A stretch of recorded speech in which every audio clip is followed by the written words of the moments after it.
Hey everyone, this is Spicer McLeroy and welcome to my channel. For those returning, what's up? In this video, I will be critiquing a student who has been with me for 5 weeks with little to no experience in sculpting, anatomy, or ZBrush. I am very proud of these students and their continuing progression. I find that these videos allow me to give them a detailed critique and also show them how to fix it. They get to look back at these videos as much as they need to, and it really helps them learn faster. Make sure to follow and subscribe to my other channels linked below to see my artwork, time lapses, announcements of when I'll be streaming, and any future courses that I'll be opening up for enrollment. Thank you for being here. I really appreciate it, and I hope this video helps. Let's get into it. Alrighty. So first we have Mr. Jesse. Mr. Jesse. Okay, so while we're in class, I was telling you that your head's coming to a point. So let me take a look at that. And also we kind of want to make sure that these eyelids are equal distance around the actual eye. Right? That's one thing we can definitely for sure get done. Okay. But you have no brow, right? You have an eye socket without a brow. So I would add that in there. Right? Maybe not so big. Maybe not so much. Right? And then we can pretty much send this all the way down to the skull. And you can use that IMM mouth and stuff, but you're gonna have to, you can't rely on it. I mean, you can use it, but unless you know what you're doing, it's just gonna look like mush, right? So hopefully we can get some sculpting in for that.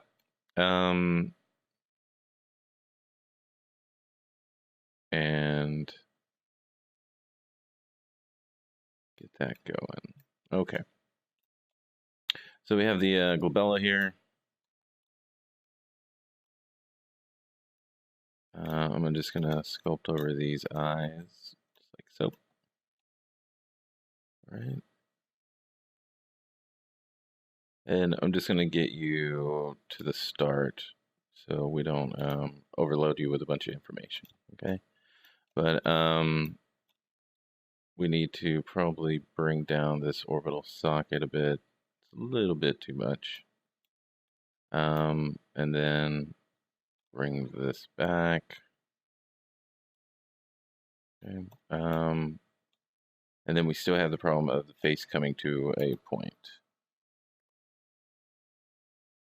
So what we need to do is pull this forward. I don't need it to meet the glabella or anything like that, but we definitely need it. Definitely need it relatively close. Okay. Oops, sorry about that. I have Facebook open. My bad. Okay, and also we can't be turning in stuff without an esophagus. So we gotta put that in there.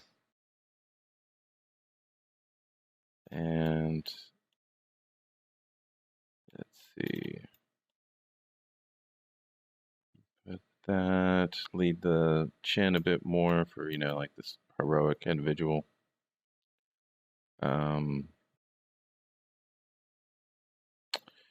And bring that glabella back down. And we can flare that out a bit.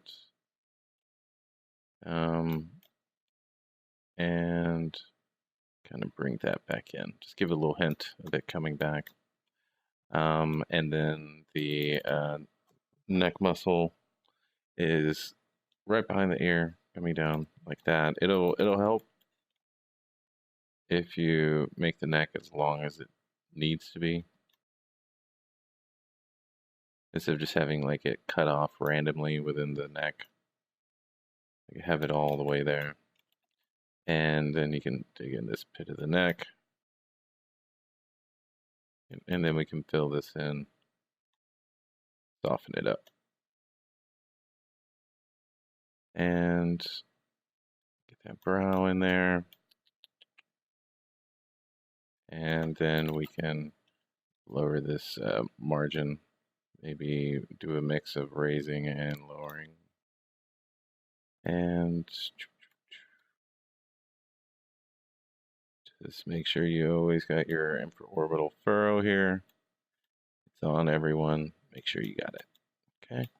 And then you can knock in this nasal cartilage right there. It's just a comma, back and forth, do. And then you can shape it as much as you want after that. All right. But we kind of want to keep this nose separated, yeah. And there we go. So I would try to get around there, right? So this is what we have. This is what you came in with. So try to get here on your next sculpt, and then we'll take you to the next step for sure. Okay. Oh well, let me Shift S and